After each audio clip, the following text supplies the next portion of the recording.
Fala galera, primeiramente muito boa tarde. Então hoje é quinta-feira, nós temos o nosso encontro marcado sempre nas segundas-feiras e nas quintas-feiras. Eu gravo um vídeo durante a tarde, então sempre sai no final da tarde, entre 6 e 8 horas para você, depende da edição, do quanto que o Matheus vai demorar com a edição. Mas enfim, que hoje, o assunto de hoje que eu vou passar para vocês é sobre a imagem que eu postei nos stories na terça-feira.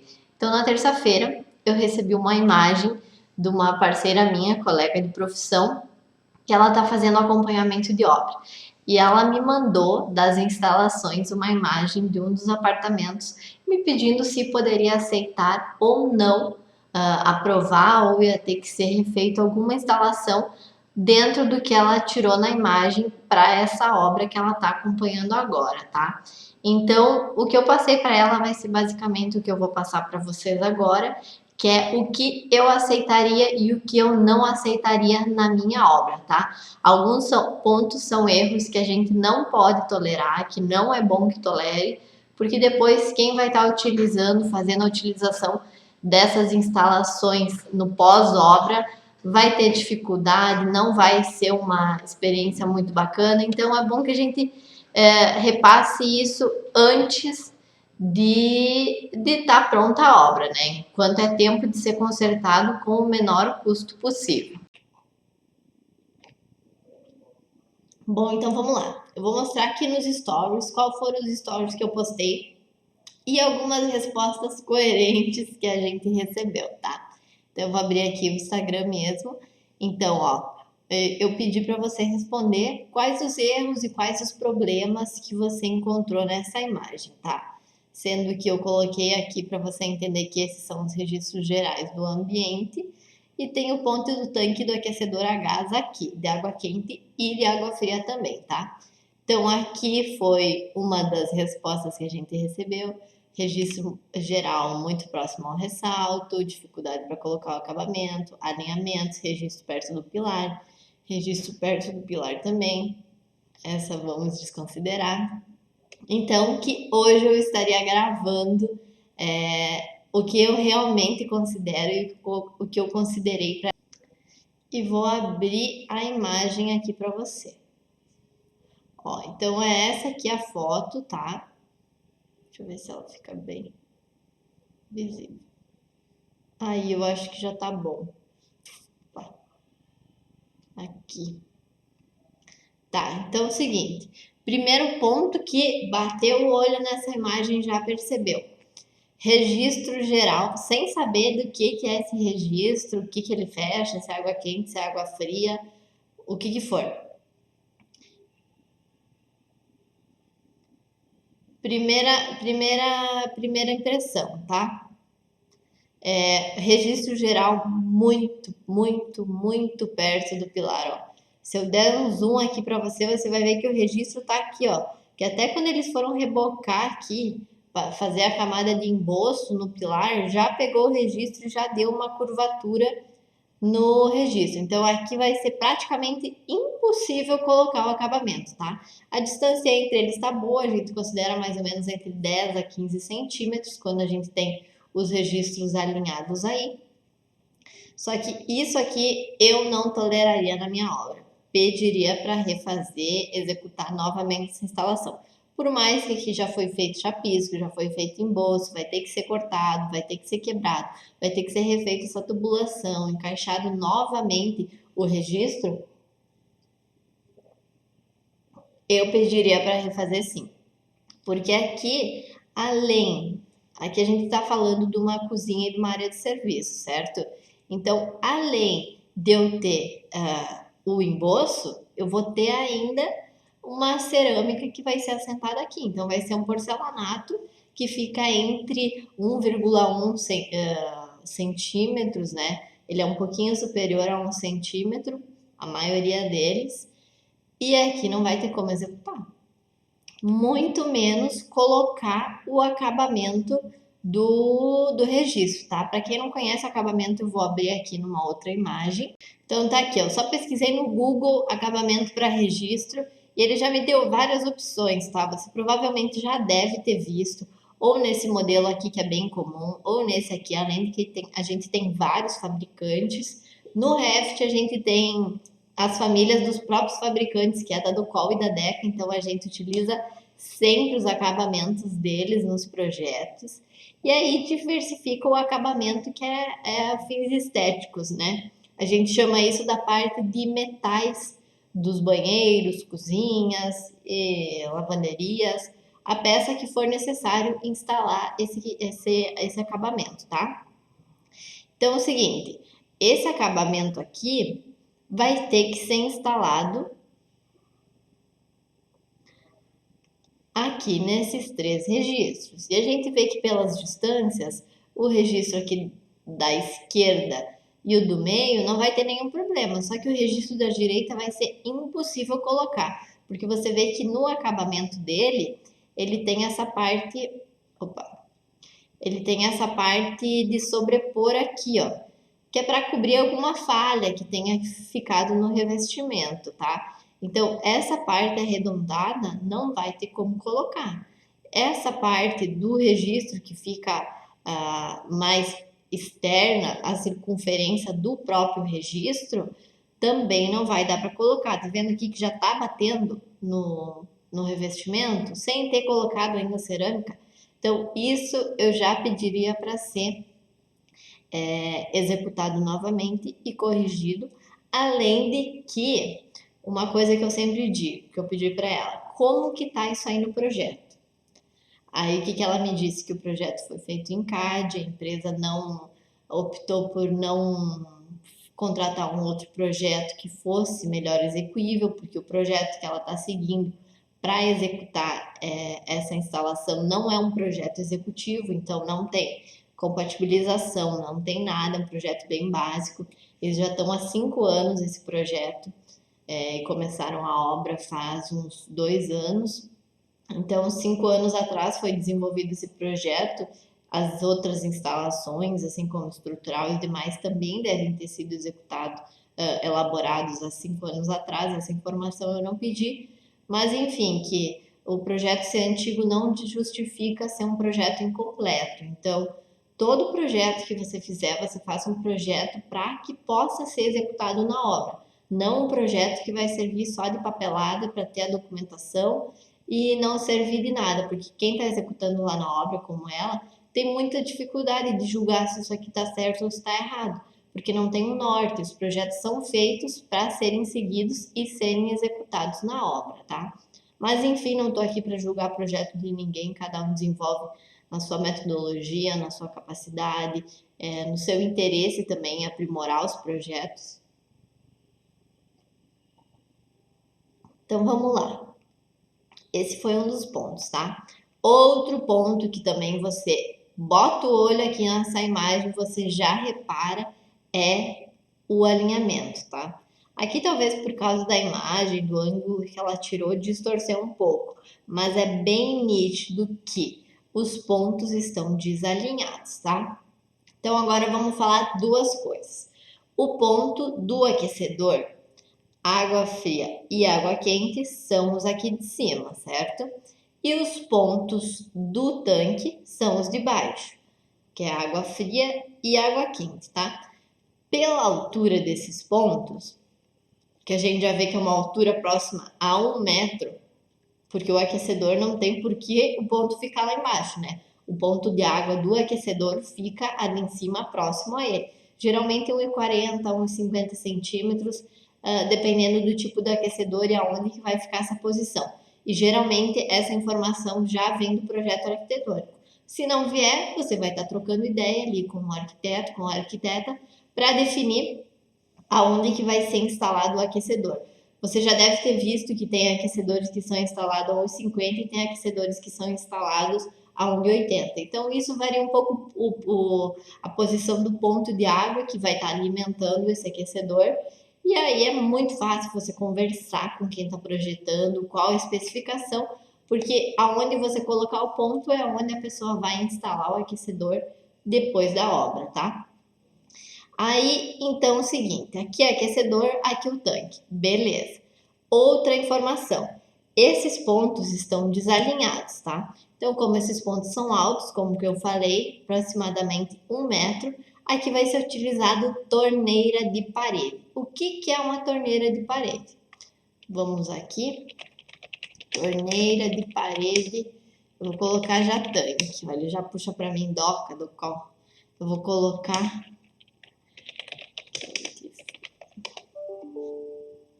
Ó, é essa aqui, ó.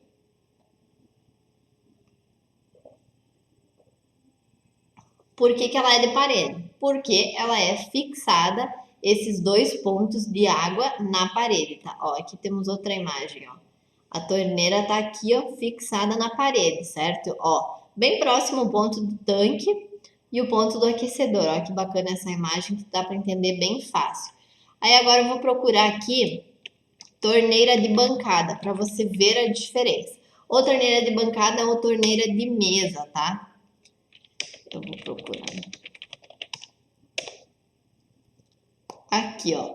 Ela é instalada na bancada. Aqui também, só que aqui é só fria. Essa aqui é quente e frio. Essa aqui, ó, é quente e frio. Então, cada comando um na sua lateral. Ó. Então, é isso aqui. Então, ela é fixada na bancada. E o ponto para esse tipo de torneira, ele fica em torno de 70, 60 centímetros, depende do projeto, depende do projetista.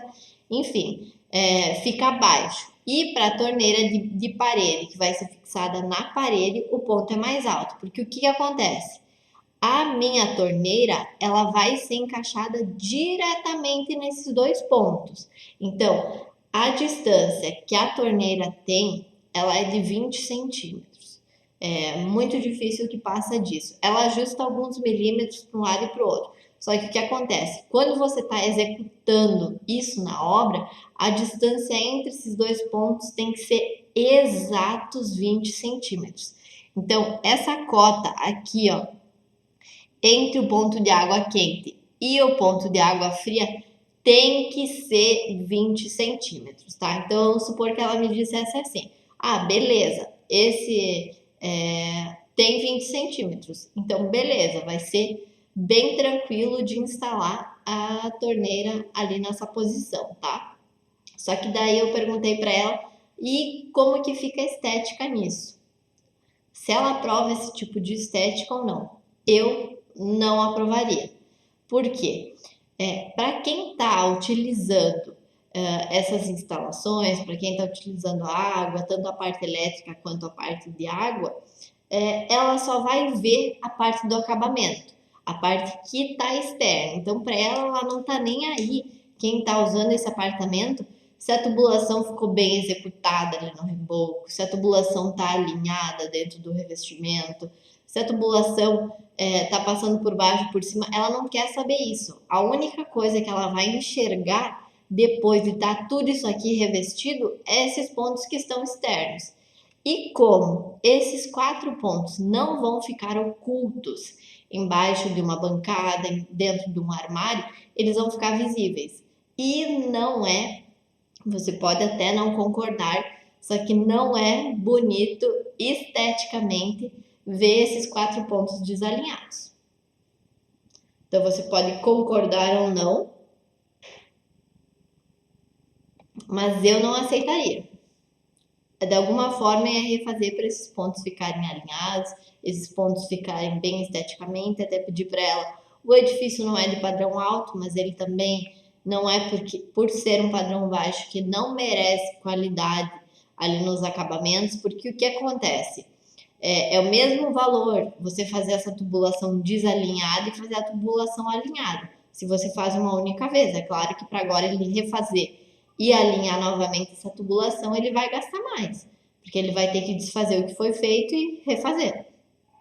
Só que quando você vai fazer certo, é o mesmo valor você fazer certo e você fazer errado. Então é sempre bom que você acompanhe o profissional que está fazendo, dê essas indicações, passe o projeto para ele, entregue um projeto detalhado, um projeto que tenha essas informações, ou um corte, uma vista isométrica com cotas, com informações, com as medidas que ele precisa seguir precisamente e não aproximadamente, tá?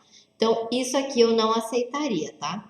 Uma outra informação que eu falei para ela é que como esse aquecedor vai ser a gás, ele precisa ter ponto de gás. Não vi nenhum ponto de gás localizado aqui próximo do aquecedor. Então o pessoal vai ter que abrir aqui, não sei se foi opção ou se não for, mas vai ter que abrir e posicionar o ponto aqui. Também é bom que ele fique exatamente centralizado, porque não é difícil você medir, se ali tem 20 a distância, você vai medir 10 no centro de cada um desses pontos. Então não é difícil fazer, é o mesmo trabalho você medir 8 e medir 10. Então, seguir o meio, seguir o alinhamento para trazer esse ponto de gás aqui no centro para esse aquecedor, tá? Então, esses foram os pontos que eu não aceitaria na minha obra. O que eu aceitaria seriam esses 2 pontos ou esses 2, porque os outros iam ter que ser alinhados. Esse registro também iria relocar, mas não passaria ele simplesmente para cá, para a posição de cá. Sempre manteria a mesma distância entre os 3 registros, tá? Aí uma coisa que eu comentei com ela é o seguinte: o que seria esses 3 registros? Quando a gente tem 2 registros, a gente já sabe que o da direita deve ser o de água fria e o da esquerda de água quente. Quando a gente tem 3 registros, a gente fica um pouco pensando qual a distribuição, como que a tubulação está chegando aqui, para onde a tubulação vai, por onde que passa, para a gente identificar o que esses 3 registros acionam, tá? Então imagina que para nós profissionais já é um pouco complicado entender o que esse registro está alimentando, que esse o que o último faria isso por meio de testes para ver qual ponto que fecha a água. Mas enfim, que para um leigo é bom que ele tenha isso informado em documento, qual é o registro, qual fecha isso, qual fecha aquilo, como funcionam esses registros, tá? Aí eu pedi para ela, como ela não tem ainda o projeto, se estava sendo feito um projeto as-built. Para quem não conhece, o projeto as-built é um projeto que a gente chama de como construído. O que acontece? Quando o projeto geralmente, quando o projeto é esse tipo de projeto simplificado que serve só para documentação, não é um projeto executivo, dificilmente ele vai servir para alguma coisa, tá? Esse projeto não serve para nada. E aí o que acontece? Para as pessoas que vão estar utilizando esse apartamento, utilizando essa instalação, elas precisam saber o que está acontecendo ali no apartamento delas. Afinal, ela comprou um apartamento, ela não sabe qual circuito desliga o quê, qual registro desliga o quê, e é fundamental que ela tenha essa informação. E para isso a gente faz o memorial do proprietário, o memorial do síndico também, e além desses, a parte do as-built do projeto, tá? Para que quem vai ser síndico dessa edificação vai saber qual o registro que é o geral, qual o registro que fecha isso, qual o registro que fecha aquilo, aonde que a tubulação está passando lá no térreo, por aonde que a tubulação sobe, por aonde que abastece o reservatório superior. Então, é ideal, já é obrigatório isso, que o síndico tenha esse manual, que é para ele fazer as manutenções do prédio, tá?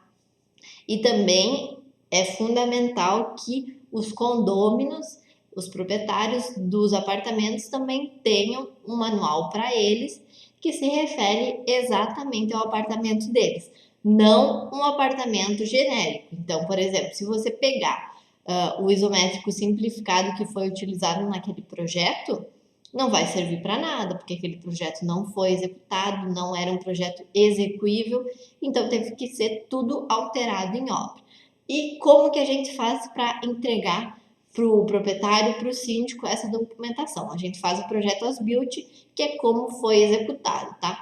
Quando a gente faz o projeto em plataforma BIM, no Revit, projeto detalhado, projeto executivo, já compatibilizado com esses tipos de interferências, a gente já consegue entregar para o proprietário ou para a construtora, para quem está contratando, esses detalhes de cada apartamento, porque afinal foi um projeto execuível, o projeto foi executado na obra e esse projeto ainda vai seguir para o pós-obra.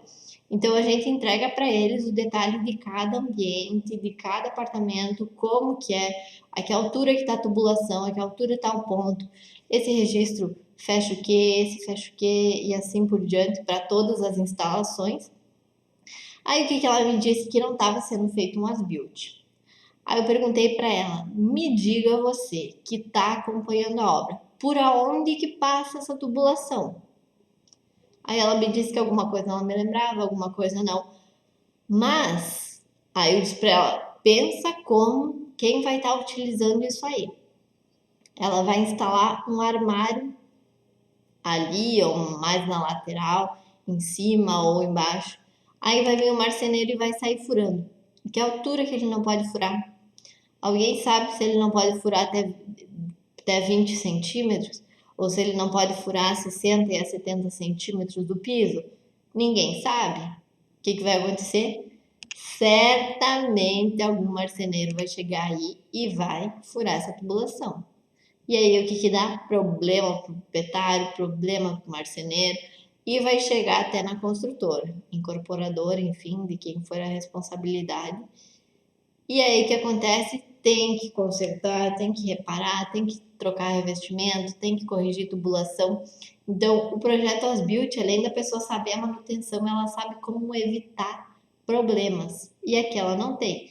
Então, a mesma coisa para o aquecedor de passagem. Vai ser instalado o aquecedor de passagem aqui. Alguns deles têm os furos alinhados na vertical e tem alguns ainda que tem 2 furos na horizontal para você fixar o aquecedor na parede. Essa tubulação está vindo reta por aqui? Não sei, não tem como saber se a gente não acompanhou a execução, porque a gente não consegue enxergar por trás do revestimento. Nenhuma pessoa consegue. Então aqui o cara que vai vir furar para colocar o aquecedor, ele não vai saber se ele furando aqui, se ele furando aqui vai ser suficiente. Se essa tubulação está vindo pela lateral e desviando, ou se essa tubulação está vindo simplesmente reta. Então, isso é bem importante que esteja no projeto, é bem importante que acompanhe na execução e também é bem importante que entregue essa documentação para o proprietário, para o síndico, para quem vai estar utilizando essas instalações, tá? Então, é essas minhas recomendações de hoje, o que eu aprovaria na obra. E outra coisa, quando a gente está na obra, a gente não que a gente seja autoridade simplesmente no que a gente faz, mas a gente está lá para julgar se é certo ou se é errado, ao nosso ver, se a gente aceita ou não, o que tem que mudar, se está bem executado, se não está. Então a gente está lá para cumprir essa missão, cumprir esse dever que quem nos contratou não está nos contratando só para a gente ir lá e passear na obra e dar volta na obra. Está lá para a gente julgar, para a gente classificar se está certo, se está errado, se precisa ser refeito ou não, se o concreto está atingindo a resistência. Muita gente fala de acompanhamento da parte estrutural, se o concreto está sendo feito os corpos de prova da maneira correta, se está indo para o laboratório, se o concreto está sendo vibrado da maneira correta. A mesma coisa para instalações. Está sendo executado da maneira correta? Foi feito o teste de estanqueidade da tubulação antes de fazer o revestimento? Está conferido os alinhamentos dos pontos? Está conferido a altura que vai ficar esses pontos? Está conferido qual registro vai alimentar cada ambiente? Então, isso é fundamental que você confira na obra. Você não está lá só para passear na obra. Você está lá para conferir, para fazer o que você está sendo pago, que está sendo contratado para fazer, é seu trabalho. Então, aqui, eu vendo essa imagem, indo lá na obra, me deparando com isso, opa, alguma coisa que vai ter que ser refeita, porque eu não vou entregar para o meu cliente esse tipo de acabamento aqui e nem esse tipo de pontos desalinhados. Então, é importante que você também tenha esse posicionamento, que saiba julgar o que pode ser considerado e o que não pode, tá? E vai também do bom senso de cada um, mas sempre pensar em quem vai estar utilizando isso lá na frente. Quem comprou esse apartamento, quem está investindo nesse apartamento, quem está levando esse apartamento e vai estar utilizando depois, tá? Então é esse meu recado de hoje. Qualquer dúvida é só nos mandar e um forte abraço para você. A nossa ideia sempre é trazer parte de projeto e parte de obra, porque não tem como fazer um projeto em plataforma BIM sem entender de obra, tá? Então é isso aí, um forte abraço e até a próxima aula.